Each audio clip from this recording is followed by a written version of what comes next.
Bonjour à vous, mon nom est Philippe Cloutier de chez Cloutier Pro Mini-Moteur.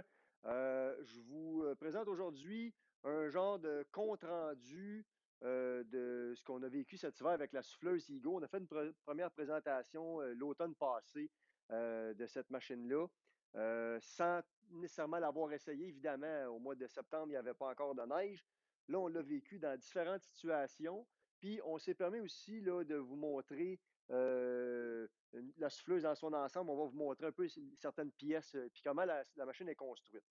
Ce qui est souvent ressorti comme question lorsqu'on vendait nos machines cette année, c'est qu'il y a beaucoup de gens qui, j'ai de la misère à expliquer pourquoi, mais qui s'imaginent que parce que c'est un produit à batterie, c'est un produit qui manque de robustesse. On va clarifier ça, vous allez voir ça, c'est quand même là, vraiment bien construit.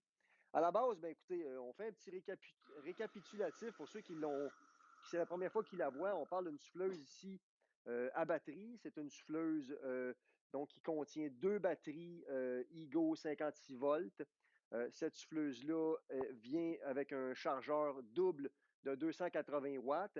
À compter de l'automne 2021, on aura deux modèles disponibles, donc une avec deux batteries de 7,5 ampères, soit 420 Wh chaque, ou sinon avec deux batteries de 10 ampères qui, elles, ont 560 Wh chaque. Euh, on a une souffleuse qui a 24 pouces de large, qui est munie d'une chute à distance qui est super intéressante.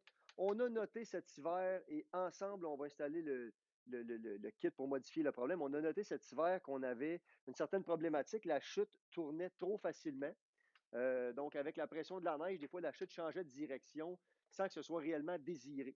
Il y a un kit pour modifier ce problème-là ou pour réparer ce problème-là. On l'a ici, on va l'installer ensemble, vous allez voir ça, c'est extrêmement facile, extrêmement ingénieux cependant, ça fonctionne très bien. Euh, Lorsqu'on a essayé cette souffleuse-là cet hiver pour la première fois, c'était autour du 20 janvier. Il y avait tombé une neige, là, il a tombé plus ou moins 35 centimètres de neige extrêmement pesante. D'ailleurs, on l'a même filmé et mis sur YouTube, cette fameuse première fois-là qu'on a soufflé de la neige avec la machine. On aurait probablement aimé l'essayer dans des conditions plus conventionnelles, mais c'est ce qu'on avait, puis on est vraiment tombé ses faux fun. Je vous le dis, on a une souffleuse qui offre une performance qui est totalement à la hauteur. On a une machine qui donne une puissance, selon nous, qui se compare à une bonne souffleuse qui frôle les 10 HP. Puis il existe, soit dit en passant, bien des machines qui ont plus que ça, puis qui n'ont pas la puissance de ça. Je compare ça à une souffleuse de bonne qualité. On parle d'une souffleuse qui lance une distance réaliste, vraiment réaliste, d'une cinquantaine de pieds. Puis, quand on l'a essayé dans ces conditions-là, on a facilement traversé les bancs de neige. On a pu l'exploiter de façon intense sans avoir de surcharge, puisque ces machines-là sont équipées on va appeler ça un disjoncteur overload. On n'a jamais réussi à atteindre ce niveau-là. On a une machine qui est extrêmement légère à opérer, extrêmement facile à opérer. Elles sont équipées de différentiels. Donc, lorsque vient le temps de traverser le fameux banc de neige, c'est extrêmement facile. On en avait parlé, mais là, on l'a réellement vécu. Ce qui nous a, je vous dirais, vraiment le plus épaté, puisque avec une certaine analyse, on savait que ça allait offrir un bon potentiel. Mais c'est vraiment justement à la distance de projection qui nous a épaté et le volume de neige qui sort de cette machine-là. On a une souffleuse qui, peu importe la condition, ne déborde pas de chaque côté. On a une souffleuse qui est quand même soudée au sol. Puis on a une machine qui est vraiment, comme je le disais, facile à diriger, facile à opérer. On a des lumières ODEL qui viennent avec ces machines-là, bon, comme ça ici, qui vont éclairer de façon très intéressante. Et une des choses on veut mettre vraiment de l'avant, c'est le fait qu'on puisse utiliser la machine à un mode de vitesse de rotation plus bas, c'est-à-dire qu'on peut l'utiliser au mode turbo, puis on peut l'utiliser au mode qu'on va appeler éco.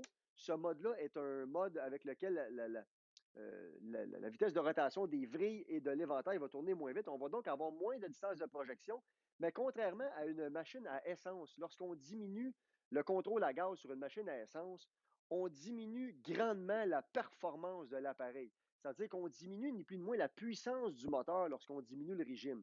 Celle-là, on diminue les RPM, la vitesse de rotation, mais on ne diminue pas la puissance de l'appareil. Donc, si je roule en mode éco, on va économiser de l'énergie, on va lancer la neige moins loin. En mode éco, là, on parle d'une distance assez réaliste là, de 25 à 30 pieds, ce qui est dans la plupart des situations amplement. Mais on va, selon nos calculs qui ne sont pas, soit dit en passant, très, très scientifiques, mais on estime qu'on est, c'est à peu près, on somme environ 40 de consommation par rapport au mode turbo. La première fois qu'on l'a essayé dans les conditions très difficiles, on a fait une superficie qui équivaut environ, là, je comprends le banc dans tout ça, à plus ou moins 4 voitures. Peut-être pas tout à fait l'équivalent d'une superficie qui contient 4 voitures. Cependant, dans la même entrée avec les mêmes batteries, il y a eu des situations par la suite où on a vécu des plus ou moins 15 centimètres de neige un petit peu plus froide. Je faisais l'entrée au complet, incluant la terrasse que j'ai à l'arrière. J'ai une terrasse qui a à peu près 15 par 25. Puis, je n'ai jamais remanqué de batterie. Il me restait souvent l'équivalent de 20 à 25 là, de la charge de la batterie. Fait que ça nous a. Je trouve que c'est un compte rendu, ou du moins c'est un résultat qui est vraiment intéressant. Et lorsqu'on aura les batteries de 10 ampères à l'automne, euh, ben, selon moi, il n'y aura pratiquement aucune entrée qui va nécessiter plus de batterie que ce qui vient avec. Moi, soit dit en passant, quand je parle de l'entrée que j'ai, là, si je m'amusais à corder les voitures de façon serrée dans l'entrée, il rentre l'équivalent de autour de 8 voitures. C'est pas immense, mais c'est pas très petit non plus. Donc, quand je dis je fais l'entrée au complet avec un ensemble de batteries 7.5, je vous dirais que généralement, c'est une entrée qui est plus grosse que la moyenne là, de ce que les gens vont avoir. Euh, pour ce qui est du problème de chute, on va l'installer ensemble. C'est pour montrer à quel point c'est facile. Je vais aller chercher le petit kit qu'on a ici.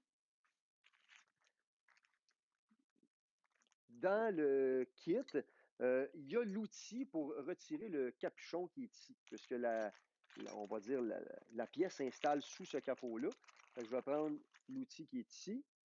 On va dévisser ça. Fait qu'on enlève la vis. Là. On enlève le capot. On va mettre ça ici temporairement. Il y a une petite tôle qui vient avec. Cette fameuse tôle-là va aller, ni plus ni moins, serrer les dents de l'engrenage. En même temps, ça permet de voir comment ça fonctionne. Chez Ego, là, Euh, ce sont des engrenages qui vont tourner la chute. C'est extrêmement robuste. Ce sont des engrenages en polymère. Ça ne rouillera jamais. Ça ne nécessite aucun entretien, aucun graissage. Fait que, on va rentrer ça là, comme ça ici. On va mettre un petit peu de pression. Comme ça, comme ça, comme ça. Et là, lorsque je tourne la chute, chaque dent est comme retenue par la, la, les pinces, si on veut, de la tôle, qui est une tôle trempée à ressort. Fait que la chute est beaucoup plus difficile à tourner, sans toutefois demander un effort beaucoup plus. Ça ne demande pas un effort nettement supérieur, c'est-à-dire sur le bras qui est ici, mais on a une chute qui est barrée à chaque coche qu'on passe dans les dents. On va remettre notre petit capuchon.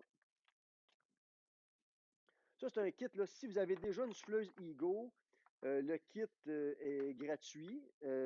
On en a ici où vous pouvez à la rigueur le commander en appelant chez Ego. Mais ceux qui ont acheté ça ici, vous nous appelez et on peut vous en faire parvenir un. Ce n'est pas un problème. Ça vient. C'est un rappel qu'il y a eu sur ces machines-là. Donc, c'est installé. Euh, Fait à renommer, on en a parlé l'automne passé. J'adore le fait qu'on ait des patins en téflon sur le côté. On a une chute en métal sur cette machine-là. C'est une chute qui est robuste. Il y a un moton de glace qui passe dedans, ça n'explose pas. Mais là où on va aller un petit peu plus en profondeur, c'est vraiment dans les composantes sous le capot. Puis permettez-moi de me diriger vers la petite table que j'ai ici. On va être un petit peu plus technique dans cette phase-là du vidéo. Pour ceux que ça intéresse, là, une souffleuse Ego est composée de pièces métalliques, contrairement à ce que j'ai souvent entendu dire. Une souffleuse électrique, ça doit être fait en plastique. On a ici le moteur de la machine. Ce moteur-là, dans le fond, c'est un moteur électrique qui a une boîte d'engrenage qui est ici, une boîte de réduction sur lequel est installé l'éventail. Ça, c'est ce qui lance la neige hors de la souffleuse. Les cuillères sont fermées. On a très peu de neige qui va être expulsée dans le devant de la souffleuse. La neige sort vraiment par la chute. On a deux plats qui sont ici et deux plats qui sont sur l'axe. C'est certain que l'éventail ne se mettra pas à tourner sur l'axe. On a un boulon qui est ici pour retenir l'éventail en place, mais ce n'est pas un boulon de sécurité. Et on fait ça assez robuste pour que même si vous frappez de quoi de solide, il n'y a rien qui va briser comme tel. Le fan est ni plus ni moins installé comme ça ici. On va trouver. Tiens. Fait que, contrairement à bien des marques de souffleuses qui auraient un boulon de sécurité, que si on frappe de quoi, ça lâche, puis là, le fan, il se met à tourner librement sur l'axe. Ça, l'éventail est barré là. Évidemment, il y a un boulon pour le fixer fermement, mais ça tient en place. C'est tout monté dans le métal. Le devant est monté avec plusieurs boulons. Ça ne viendra pas tout slack dans une coupe d'années, croyez-moi. On a une boîte d'engrenage ici qui va dans le devant de la souffleuse. C'est monté avec ce qu'on appelle des splines. J'ai oublié le terme en français, là, mais c'est vraiment robuste. On a une boîte de réduction ici qui est graissée à vie.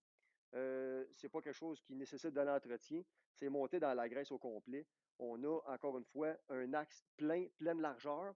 Il y a beaucoup de machines qui ont des bouts d'axe, puis que le reste la vrille est ici. Il y a des marques, la vrille, autrement dit, est supportée par le bout d'axe, mais que le restant ici est vide. Ça, c'est plein jusqu'au bout. En plus d'avoir une braquette, voyez-vous, dans la souffleuse, là, il y a une braquette qui est là. On va la pencher un petit peu. La braquette tient la boîte d'engrenage sur le châssis qui est là, en plus d'avoir un axe qui est pleine largeur. Fait que c'est vraiment robuste. Il n'y a pas de doute là-dessus. Les roues, ben, ce qui actionne les roues, ce sont on va juste changer notre setup un peu.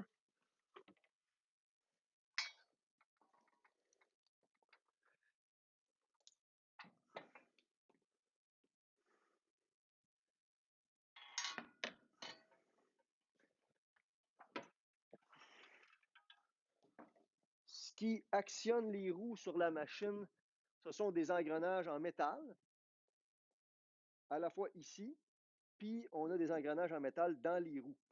Ce qu'on a ici qui est plus polymère, c'est le système de différentiel. Ni plus ni moins, ça ne force pas du tout. C'est ce qui fait le travail, ce sont les engrenages de métal qui sont ici. Mais quand vous tournez avec la machine, ça permet d'avoir une guire qui débarre sur un côté lorsqu'on a une roue qui avance plus vite que l'autre. Il y a sur un côté qui est barré, puis l'autre côté est débarré. Toujours des axes de métal. Euh, on veut aussi mentionner que les manchons de cette machine-là sont, sont solides, oui, mais sont boulonnés. Oui, oui, il y a deux boulons qui sont ici. Puis à l'intérieur, il y a des tarots, des genres de boulons de soudés. Il y a beaucoup de machines, puis si vous êtes sceptique, examinez-le. Il y a des machines que c'est des boulons boltés dans la tôle ici. Dès que ça a une couple d'années d'usure, souvent c'est usé et il faut les endurer lousses. Ici, on a la fameuse transmission qui va donner le pouvoir aux roues. Donc, un petit moteur électrique, une boîte d'engrenage qui est là. Cette année, on a vendu 248 souffleuses Ego à batterie. On a vendu des kits pour réparer les chutes, mais nous n'avons réparé aucune souffleuse avec des problèmes d'ordre mécanique. Il y a des gens qui sont arrivés ici à quelques reprises, des fois avec des devants qui sont tous gelés. Puis bon, évidemment, quand c'est tout gelé, puis que les vrilles n'ont plus la force de la place pour tourner, ça crée des problèmes, mais ce n'est pas un problème comme tel relié à la souffleuse, c'est plus un problème d'utilisation. Mais des problèmes, dire est-ce qu'on a changé des moteurs, est-ce qu'on a changé ne serait-ce qu'une switch, on n'a pas touché à ça du tout. Donc, on a vraiment un hiver qui nous a permis de gagner de l'expérience. Avec la quantité de machines qu'on a vendues, on se serait attendu de façon très logique d'en réparer quelques-unes. Jusqu'à date, ça n'est pas arrivé. Ça va sûrement arriver. C'est un produit qui reste mécanique, mais ça nous a vraiment rassurés. Et on se permet de vous dire qu'après avoir essayé ça, euh, on commence à avoir beaucoup plus de difficultés qu'avant à trouver des avantages à une souffleuse à essence, particulièrement pour quelqu'un qui utilise ça pour son entrée personnelle. Si vous êtes un paysagiste qui, quand il neige, vous sortez pour les 15 prochaines heures, ça ne s'applique pas nécessairement à vous. Mais si nous avions toujours connu ce type de machine-là et qu'aujourd'hui, je vous présentais une souffleuse à essence, Je vous dirais maintenant, c'est super plaisant. On a un moteur à essence dessus. Probablement que déjà là, ça se mettrait à cliquer dans votre tête. Je vous dirais maintenant, ben, vous mettez de l'essence dedans, vous tirez sur la corde. Vous me direz: «Il faut que je tire sur la corde». Oui, il faut tirer sur la corde maintenant parce que maintenant, c'est un moteur à essence. Avant, on avait un moteur électrique, on pesait sur un bouton, mais maintenant, c'est un moteur à essence. Il faut tirer sur la corde.